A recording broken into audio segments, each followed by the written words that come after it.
얼마 전에 네팔 선교사님이 보고하면서 사진 하나 보내줬는데 네팔 교회 사진이었습니다. 여러 개의 교회가 있었는데 그중에 마음에 와닿는 사진이 산속에 있는 네팔 교회였습니다. 약간 초라한 교회처럼 보였어요. 기둥이 6개인데 나무 굵기가 이 정도 되는 6개의 기둥이 서여져 있고 지붕에는 비닐 천막이 쓰여져 있었습니다.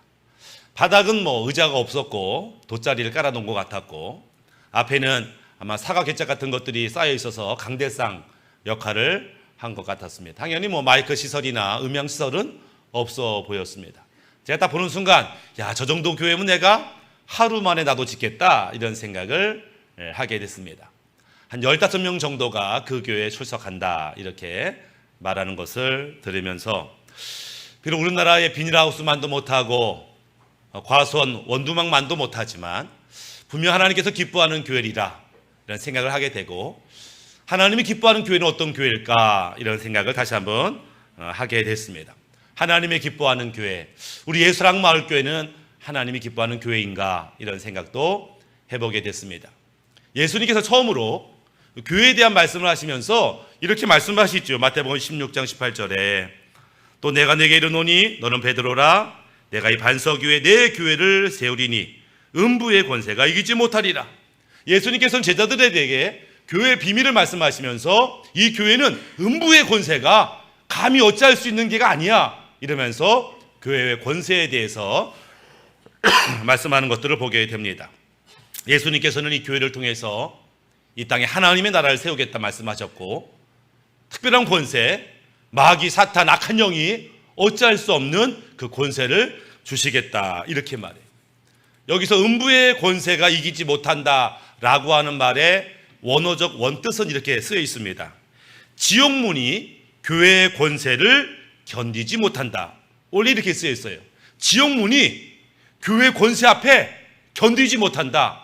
그래서 이게 무슨 말이냐면은 믿음의 성도와 교회가 지옥문을 깨트리고 그 안에 있는 지옥 갈 영혼들을 끄집어내도 마귀가 어찌할 수 없다. 이런 의미를 가지고 있는 것이죠. 골로새서 2장 15절에는 통치자들과 권세들을 무력화하여 드러내어 구경거리로 만드시고 십자가로 그들을 이기셨느니라. 여기서 말하는 통치자들과 권세들은 귀신의 이름들을 얘기합니다. 악한 마귀와 사탄이 예수 십자가로 인해서 무력화되었다. 다른 말로 하면은 무장해제가 되었다. 그동안 세상을 괴롭히고 사람들을 괴롭히고 하나님과 대항했던 그 마귀 사탄의 역사가 예수 십자가로 말미암아 무장해제가 됐어요. 그들은 무기를 다 빼앗겼습니다. 그래서 더 이상 교회를 어찌할 수 없는 연약한 존재가 되어버린 것들을 보게 됩니다. 이것이 교회의 권세고 우리가 가지고 있는 권세다. 성경은 이렇게 약속을 하고 있습니다. 근데 문제는 우리 교회를 보거나 한국 교회를 보거나 정말 이 교회가 이 권세를 가지고 있는 게 맞는가? 왜 이렇게 무력한가? 왜 이렇게 보잘것없는가? 이런 생각을 할 때가 있어요. 진짜 음부의 권세가 어찌할 수 없는 그 권세를 교회가 가졌다면 지금 이 모습이 합당한 모습인가? 이런 생각을 가지게 됩니다. 도대체 이 엄청난 권세를 가지고 있으면서도 왜 교회가 부끄러움을 당하고 힘이 없고 연약한 이유는 무엇일까 생각해 보다가 이것 때문이겠구나 라고 떠오른 것이 있었습니다. 그게 고린도 후서 10장 4절의 말씀인데요. 우리의 싸우는 병기는 육체에 속한 것이 아니요 오직 하나님 앞에 견고한 진을 파하는 강력이라. 완전 무장 해제를 당한 마귀는 무기가 없어요. 근데 마귀가 가지고 있는 무기가 있습니다. 남아있는 무기가 있어요. 그것은 사람들을 속이는 겁니다. 거짓말하는 겁니다. 숨어서 미혹하는 겁니다. 그게 사탄의 무기예요. 사탄은 숨깁니다. 귀신은 숨어서 활동해요. 그래서 속이고 두려움을 주고 미혹하고 이런 일을 해요. 별거 아니죠. 별거 아닌데 이 사탄은, 이 마귀는 이 거짓말과 속임으로 인해서 뭘 만들었냐면은 견고한 진을 만들었다 이렇게 말해요. 견고한 진이란 뭐냐? 거짓된 사상, 거짓된 이론들, 이 거짓말에 기초한 사상과 이론을 마귀가 만들었다는 거예요. 근데 사람들이 그것이 진짜인지 가짜인지 분별할 수가 없어서 그 사상과 이론에 속아 넘어갔다, 이렇게 말하는 것을 보게 됩니다. 나이 드신 분들은 알겠지만 2003년도에 하계 유니버시아드 대회가 대구에서 열렸습니다. 그때 북한에서는 응원단이 파견됐죠. 20대 중후반에 예쁜 활발한 북한 응원단이 와가지고 응원을 하고 숙소로 돌아가는 길에 비가 왔어요. 비가 오는 막 달리는 길에 그 길 옆에 현수막이 있었어요. 어떤 현수막이 있었냐면은 김대중 대통령하고 김정일 국방위원장이 악수하는 이제 아마 현수막이 있었어요. 근데 얘가 비를 맞고 있는 거예요. 갑자기 응원단이 차 세워요, 차 세워요 해서 차를 세웠어요. 여자 응원단이 다 내려서 어디 갔어요? 현수막으로 뛰어갔습니다. 우리 장군님이 비 맞고 있다고. 갑자기 우리 장군님이 비 맞고 있다고 20대 그 처녀들이 다 거기 둘러싸가지고 비를 가리고 있는 거예요. 그 현수막을 뜯어가지고 가져가고 있어. 그걸 보는 한국 사람이 깜짝 놀랐어요. 주체사상이 뭐기에, 아니 장군님이 진짜 비 맞는 것도 아니고 그 현수막 사진이 비를 맞는다고 어떻게 저렇게 실성을 하고 울며 통곡하면서 그 비를 맞은다고 이렇게 할 수 있을까? 주체사상이 뭘까? 거짓에 속으면 자기가 거짓 속는지도 모르지요. 사탄이 북한만 거짓으로 그렇게 다스리는 거 아니고 이 땅 곳곳에 사탄이 거짓말로 속임수로 다스리고 많은 사람이 분별하지 못해서 넘어가는 것들을 보게 됩니다. 얼마 전에 제가 동영상을 봤는데 가수 여자 걸그룹 중에 뉴진스라고 하는 그룹이 있어요. 근데 그 배우들끼리, 그 가수들끼리 대화하는 장면입니다. 이런 장면이에요. 한이라고 하는 배우가 내가 이 과학책을 들면서, 이 과학책을 들면서 이 진화론을 설명하는 거예요. 이 과학책에 보면 그 그림도 있고 도표가 있죠. 이 과학책에는 진화론이 맞다고 나와 있어, 이런 세계 설명하는 거예요. 그러자 그 얘기를 듣던 다니엘이라고 하는 19살 여자 가수가 야 잠깐만 이렇게 말해요. 그러면서 뭐라고 말하냐면은 너는 진화론자들이 말하는 그 도표와 그림에 최면 걸리고 있어, 이렇게 표현하는 거예요. 영어로 대답하는 겁니다. 갑자기 야 너 그거 모르냐? 이 진화론 과학책에는 하고 설명했더니 너 진화론자들이 만든 설명, 그림, 도표에 네가 지금 최면을 당하고 있어. 그거 사실 아니야, 이렇게 말하는 장면입니다. 야 19살짜리 여자아이 가수인데 어떻게 저렇게 지혜로운 말을 할까? 많은 사람들이 전문가의 설명을 듣고서 저게 진리인가 보다, 그림과 도표를 보면서 체계적으로 다 설명되어 있네, 이게 맞는가 보다, 아무 생각 없이 받아들이지만 그 다니엘이 아니야, 너는 지금 속고 있어. 아무리 과학자가 말하고 아무리 책에 나오고 아무리 그림이 그럴듯해도 그 사실이 아니야, 이렇게 말하는 장면을 보게 됩니다. 마지막 시대일 수있을록 우리 교회의 모든 성도들에게 필요한 것이 분별력이죠. 로마서 12장 2절에 너희는 이 세대를 본받지 말고 오직 마음을 새롭게 함으로 변화를 받아 하나님의 선하시고 기뻐하시고 온전하신 뜻이 무엇인지 분별하도록 하라. 이 분별력을 말씀하고 있어요. 교회가 뭐냐? 교회는 사실은 여러분과 저죠. 교회는 성도입니다. 건강한 교회는 뭐냐? 성도들이 잘 훈련받아서 건강하게 세워지는 것이 교회가 건강하게 세워지는 거예요. 성도가 건강하고 교회가 건강하면 성도와 교회는 하나님을 영업게 하는데 쓰임받게 되죠. 교회가 건강한 교회, 좋은 교회란 좋은 성도, 건강한 성도가 이곳에 가득할 때 하나님이 기뻐한 일들을 감당하게 되는 것을 보게 됩니다. 사도행전 19장에는 사도 바울이 에베소 교회를 개척하고 세우는 과정이 등장하고 있습니다.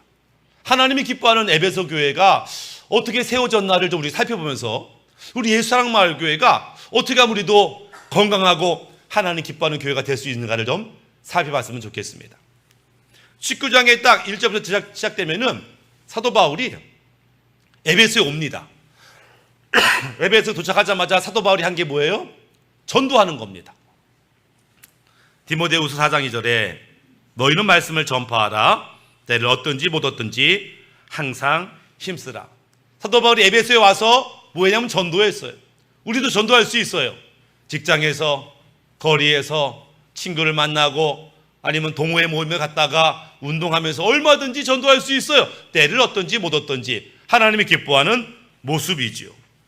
근데 우리 전도할 때 뭐 다 우리가 전도할 때 다 긍정적으로 반응하는 거 아니죠. 나 교회 갈게, 나 예수 믿을게 이렇게 반응하는 경우 많지 않습니다. 싫어하고 째려보고 미워하고 이럴 수 있어요. 사도 바울이 전도하는데 뜻밖의 반응을 봅니다. 이 사람은 나한테 그런 말 하지 마세요 이런 사람도 있었겠죠. 이런 사람은 글쎄 관심은 갖지만 뭐 시간이 없어 이럴 수 있겠죠. 근데 전도하는데 어떤 사람이 뭐라고 말하냐면은 나 예수 믿어요 이러는 거예요. 나 예수 믿어요. 어떻게 예수 믿어요? 대화를 했어요. 나 세례 받았어요. 아니 어떻게 세례 받았어요? 그러니까 너무 반가워가지고 얘기를 하는데 갑자기 예수 믿는다고도 하고 세례를 받았다고도 하는데 성령님이 누군지 모른다 이렇게 말해요. 아니 세례 받은 사람이 성령님을 몰라요? 이상해가지고 사도 바울이 다시 그래요. 제가 다시 복음을 명확히 다시 설명하는 겁니다. 물론 예수 믿는다고 말했어요. 세례 받았다고 말했지만 아무래도 좀 아쉬워. 그래서 사도 바울이 복음을 다시 설명합니다. 우리 교회도 그런데요. 우리 교회 성도 중에는 뭐 처음으로 예수 믿는 사람도 오지만 이미 다른 곳에서 신앙생활하다가 우리 교회 오시는 분들도 있죠.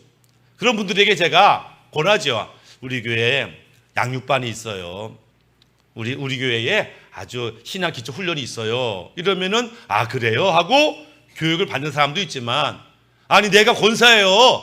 내가 권사인데 내가 얼마나 훈련 받았겠어요? 이 교회 와서 또 훈련 받으라고요? 날 무시하는 거예요? 이러면서 교회를 떠나시는 분도 계세요. 네. 근데 제가 그걸 무시해서가 아니죠. 사실은 혹시라도 잘못된 복음, 혹시라도 잘못된 경험을 한 분이 있다라면은 그분이 다시 한번 바른 복음, 바른 말씀 앞에 좀 바로 세워졌어 하는 마음으로 그렇게 이제 교육을 하는 것들을 보게 됩니다. 사도 바울이 이제 다시 복음을 전했더니 에베소 성도가 뭐라고 반응하냐면은 와 이게 복음이었어요? 와 나 진짜 복음을 정말 새롭게 깨달았네. 그러면서 뭘 요구하냐면 저 다시 세례 받고 싶어요 이렇게 말해요. 예전에 세례 받았어요. 근데 요한의 세례를 받았다는 거야. 다시 세례 받으면 안 돼. 원래 세례를 한 번만 받으면 되는데 사도 바울이 그래요 알겠습니다 라고 다시 세례를 주네. 다시 물 세례를 주는데 그때 단순히 물 세례만 준 것이 아니라 성령 세례가 그들 가운데 함께 임한 것을 보게 됩니다. 마치 마가다라 방에 오순절 성령의 역사가 임했던 것처럼 에베소에 성령의 역사가 나타나게 되고 그들의 방언과 예언과 각종 은사를 경험하게 되더라. 믿음이 확실한 12명의 성도들이 생겨난 거죠. 그들이 이제 에베소 교회의 개척 멤버가 된 것입니다. 2부 때는 아마 이게 뭐 선풍이나 하나 꺼야 될 것 같아요. 간질간질하네요. 그래서 12명의 개척 멤버가 이제 딱 된 것을 보게 됩니다. 그래서 이들과 함께 교회를 다시 한번 든든히 시작하는 것을 보게 되죠. 제가 가끔 이 작은 교회를 대상으로 강의하고 설교할 때가 있습니다. 근데 그때 이제 대화하면서 느끼는 게 있어요. 아니 이 교회는 나랑 같이 개척한 지 한 10년, 11년 됐는데 왜 이 교회는 아직도 10명이고 이 교회는 아직도 20명이고 한때는 40명까지 올라갔다가 뚝 떨어지고 50명까지 올라갔다가 뚝 떨어질까를 봤을 때 제가 가장 중요하게 생각하는 게 그곳에 리더가 있느냐입니다. 얼마나 많이 모였냐 보다 더 중요한 것은 거기에 바른 신앙과 목사님을 존경하는 리더가 있느냐. 리더를 세우는 건 오랜 시간이 걸리지만 리더가 세워지면 그 교회는 견고해지고 안전해지는 거죠.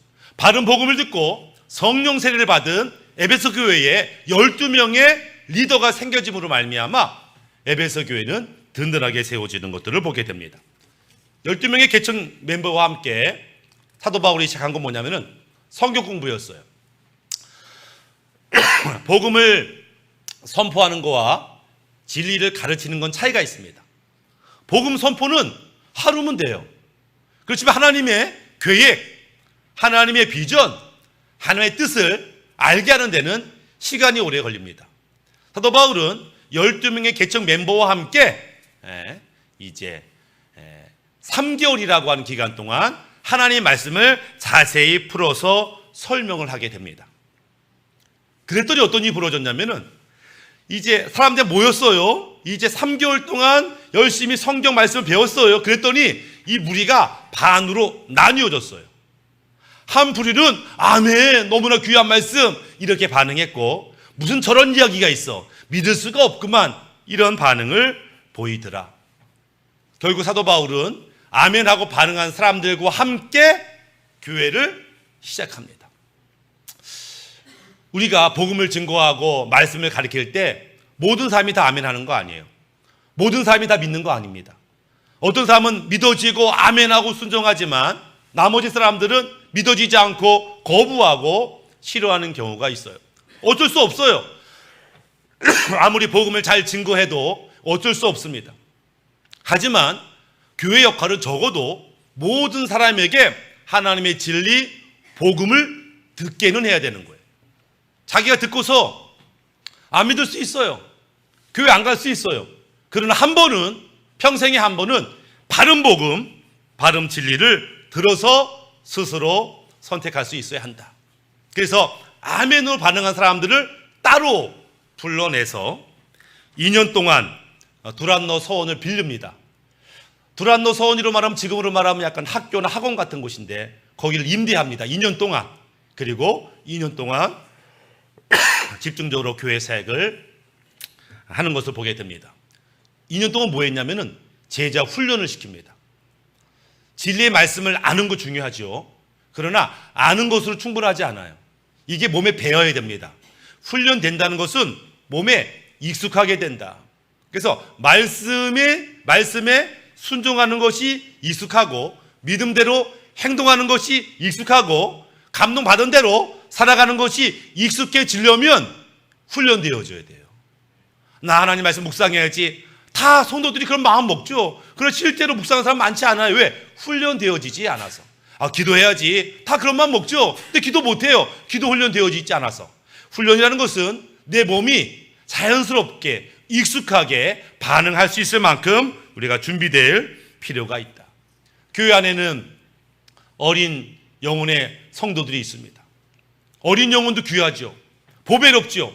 그러나 이 어린 영혼을 가진 성도들은 하나님 일을 할 수 없어요. 우리 집안에 어린아이가 있어요. 얼마나 존귀해요. 그러나 이 아이가 가정을 세우고 가문을 세우기 위해서는 성장하고 훈련되어질 필요가 있듯이 모든 성도들은 한 분 한 분이 귀하죠. 그러나 우리 하나님이 기뻐하는 그 사명을 감당하기 위해서는 훈련되어지고 준비될 필요가 있다. 그렇게 2년 동안 훈련되어지고 성령 충만하고 거룩해지고 하니까 어떤 일이 벌어져요? 드디어 세상의 빛으로 드러나는 일을 보게 됩니다. 사도행전 19장 11절에 하나님이 바울의 손으로 놀라운 능력을 행하게 하시니 심지어 사람들이 바울의 몸에서 손수건이나 앞치마를 가져다가 병든 사람에게 얹으면 그 병이 떠나고 악기도 나가더라. 막 엄청난 기적이 막 일어나는 거예요. 에베소 교회 가운데. 성령 충만하고 바른 진리의 말씀으로 훈련된 성도들의 교회는 빛이 날 수밖에 없다라고 하는 거예요. 물론 처음 예수 믿는 것은 이 사명 때문에 믿지 않아요. 대부분의 성도들은 자기 때문에 믿는 겁니다. 몸이 아픈데 교회 가면 병이 날까? 마음이 괴로운데 교회 가면 위로받을까? 평안함을 얻을까? 교회 가면 즐거운 일이 있을까? 처음엔 자기 때문에 예수 믿죠. 그러나 주님을 발견하고 주님의 은혜를 경험하고 하나님의 영광을 경험하면 나를 위해 살지 아니하고 하나님과 하나님의 영광 위해서 우리가 살게 되는 것들을 보게 됩니다. 기쁨과 감사가 넘치죠. 바로 이때 우리 교회가 그래야 돼요. 어떤 성도가 그래요. 우리 교회는 은혜가 넘쳐요. 기쁨이 넘쳐요. 이때 우리는 또 조심할 필요가 있어요. 왜? 누가 지금 기분 나빠하냐면 사단이 기분 나빠하는 거예요. 그동안까지 에베소 지역은요 우상의 도시였어요. 사단이 다스렸다고. 근데 갑자기 하나님의 교회가 세우더니 복음이 막 선포되니까 사탄이 긴장하고 당황하고 이거 가만두면 안 되겠다. 그래서 사탄이 방해를 시작합니다. 이 에베소에는 아데미 신전이 아주 엄청나게 세계 7대 불가사리라고 불릴 만한 엄청난 신전이 이 에베소에 있었어요. 그리고 신전 밑에서 수많은 우상을 섬기는 사람들과 우상의 조각품을 만드는 사람들이 장사를 하고 있었어요. 사람들이 하나님 믿고 하나님 만나니까 에이, 저 우상 쓸데없어. 그 우상이 천시되니까 이러다가 우리 이거 생활에 문제 있는 거 아니야? 이러면서 폭동, 대모를 일으킵니다. 저 기독교인들 가만두면 안 되겠다. 폭동 일으키고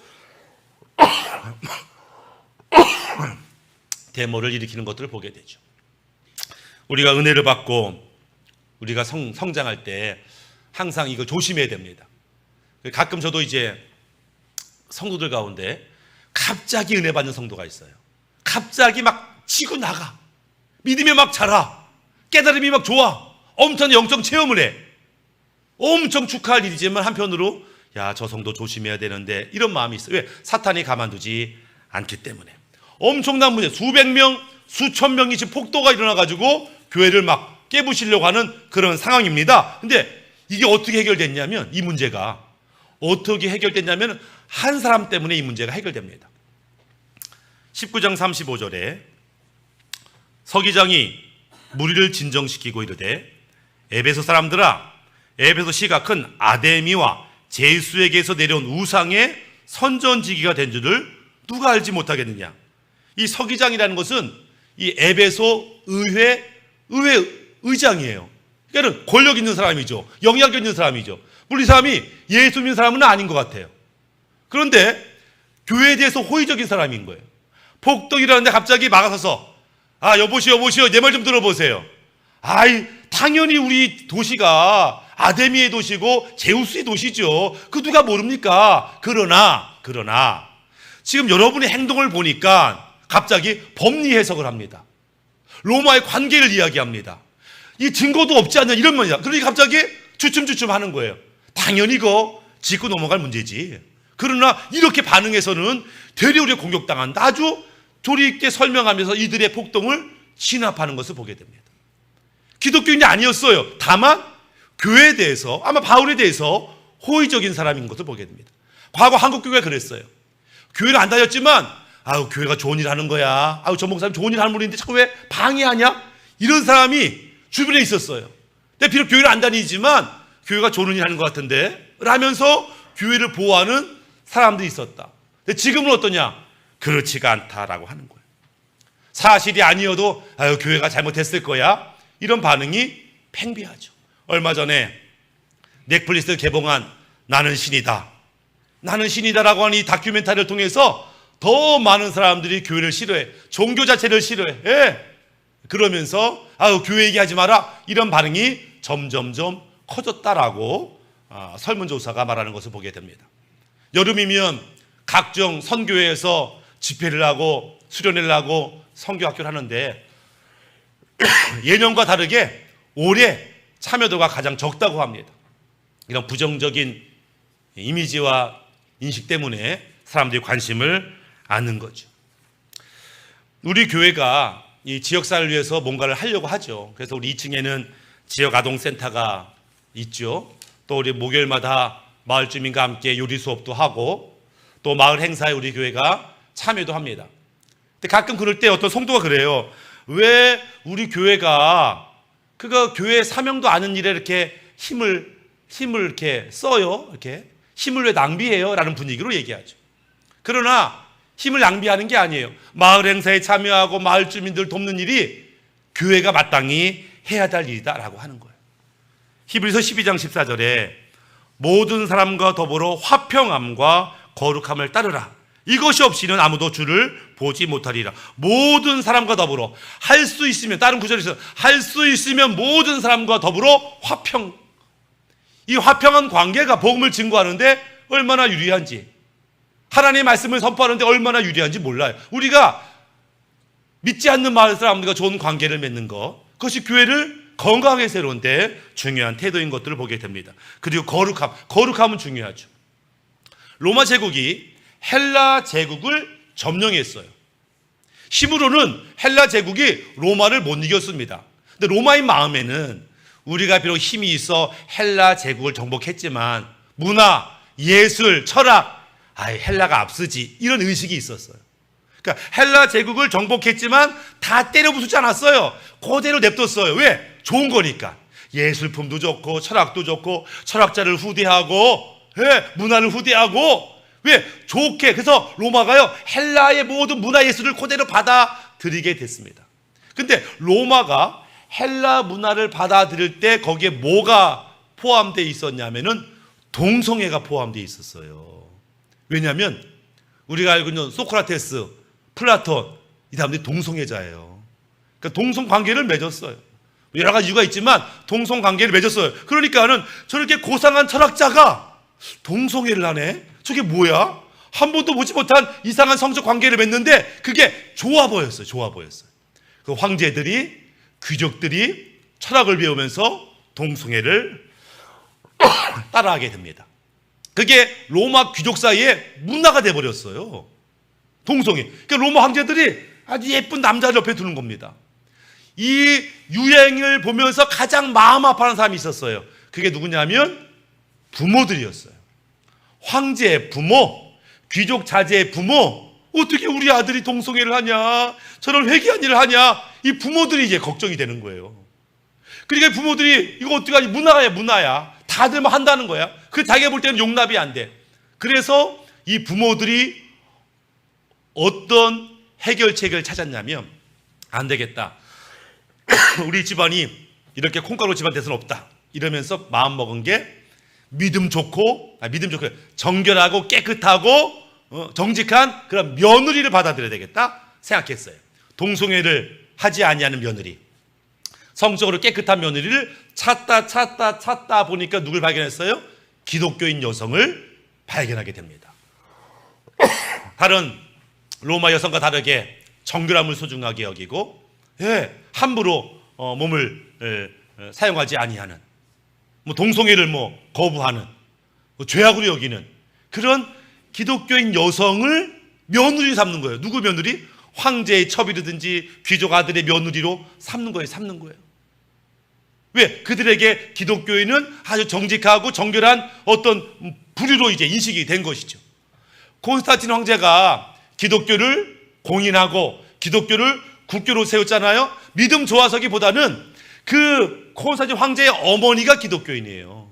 그 당시 수많은 귀족의 부인과 어머니가 기독교인인 거예요. 그러니까 갑자기 우리가 이제 태양신 안 믿고 예수 믿겠다라고 할 때 많은 귀족들이 반대 안 해요. 왜? 자기 엄마, 자기 아내가 대부분 기독교인이니까. 이게 뭐예요? 거룩함이 선한 영향력을 미친 것이죠. 거룩함이 능력입니다. 거룩함이 능력이죠. 에베소서 5장 27절에 자기 앞에 영광스러운 교회로 세우사 티나 주름 잡힌 것이나 이런 것들이 없이 거룩하기 흠이 없게 하려 하심이라. 에베소 교회에게 하나님 기대하는 게 뭐예요? 거룩하고 흠이 없는 교회가 되기 원하지. 우리 예수사랑마을교회도 하나님이 거룩함을 갖기를 원하신다. 이 거룩함이 능력이라는 것을 이해할 필요가 있다. 그렇게 에베소 교회가 점점점 귀하게 쓰임받는 것을 보게 됩니다. 사람들이 유대교 회당과 교회를 처음에는 구별을 못했어요. 유대교회야 기독교회를 구별이 못했어요. 근데 나중에는 구별합니다. 뭐 때문에 구별하냐면은 유대교를 어떻게 하냐면은 제사가 있어요. 또는 절기를 지킵니다. 유월절을 지키고 초막절을 지키고 절기가 많아요. 의식이 많아요. 근데 기독교는 거의 의식이나 절기가 없는데 한 가지를 매번 지킵니다. 그게 뭐냐면 성찬식이에요.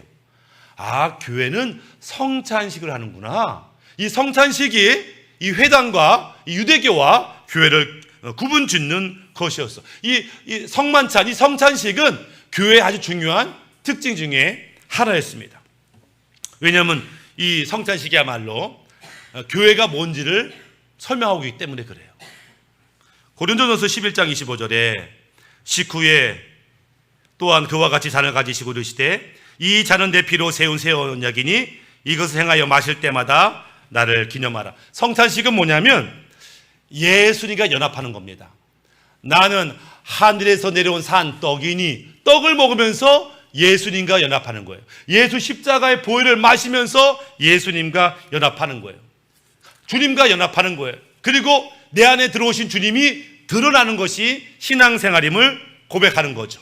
함께 성만찬을 누리면서 우리는 한 몸이고 한 지체임을 깨닫는 것을 보게 됩니다. 그리고 주님께서 고린도전서 11장 26절에 너희가 이 떡을 먹으며 이 잔을 마실 때마다 주의 죽으심을 그가 오실 때까지 전하는 것이다. 이 성사시 할 때마다 주님이 오실 때까지 이 복음을 전하는 것이 교회의 사명이라는 것을 깨닫게 되는 것을 보게 되죠. 말씀을 마무리하면 교회가 뭐냐? 교회는 예수를 믿는 우리가 교회입니다.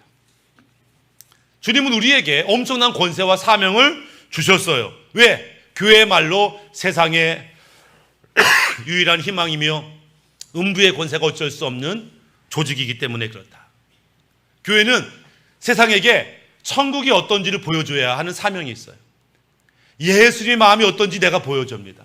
천국이 어떤지 교회가 보여줘야 돼요. 그래서 누구든지 교회 오면은 천국의 그림자라도 이 교회에서 발견될 수 있어요.